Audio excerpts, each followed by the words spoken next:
बायदि बा कार्बि बायदि फिसा फिसा हारिजों बिसोरो एकर्ड खालामदों। एकर्डआथ' ओरैनोथ' जों मिन्थिनाय मोनसे हादर आरो मोनसे हादरजोंसो एकर्ड जायो। पिस एकर्ड खालामबाय बेखौथ' हगारनांगौ। जेसेबां दा जेलाव हाबना दं जोंनि आगुनि आफादगिरि डिआर नाब्ला सारखौ लानानै गासैखौ हगारनांगौ। बेफोरबायदि जेल जानांदोंमोन बिसोरबो गोबां हाजार हाजार मानसिया जेल जादोंमोन खिन्थु सावरायनायनि गेजेरजों बिसोरखौ हगारजोबनाय जादों। ओरैनो भारत सरकार आरो आसाम सरकारखौ आं बाख्नायो। मानो होनोब्ला जों बर' बायदि बा कार्बि बायदि फिसा फिसा हारिजों बिसोरो एकर्ड खालामदों। एकर्डआथ' ओरैनोथ' जों मिन्थिनाय मोनसे हादर आरो मोनसे हादरजोंसो एकर्ड जायो।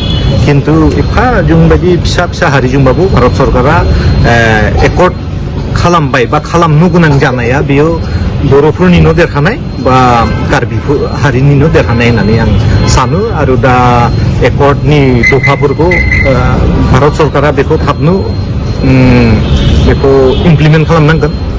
अब्लासो बे एकर्डआ जाफुंदों होननानै जों सानगोन। दा आंनि खोनानायावहाय दा 50% जाबाय होननानै 50% जाबाय। आरो दा जिहेतु दा बिजेपि गभर्नमेन्ट सोलिनानै दङ दा बिसोरनि माबानि गेजेरावनो बेखौ फोजोबनांगौ। बेखौ आं जिहेतु गावसोर जों एकर्ड खालामदों बेनिखायनो गावसोरनि समावनो बेखौ फोजोबनांगौ होननानै आं बिजेपि गभर्नमेन्टखौ आं सेन्ट्रेल आरो बे स्टेट गभर्नमेन्ट लोगोसे बे एनडिए निनो बेनिनो एलायन्स इउपिपिएल बे आफादखौबो आं बेथ' ओरैनो जों जिहेतु पिस एकर्ड खालामबाय बेखौथ' हगारनांगौ।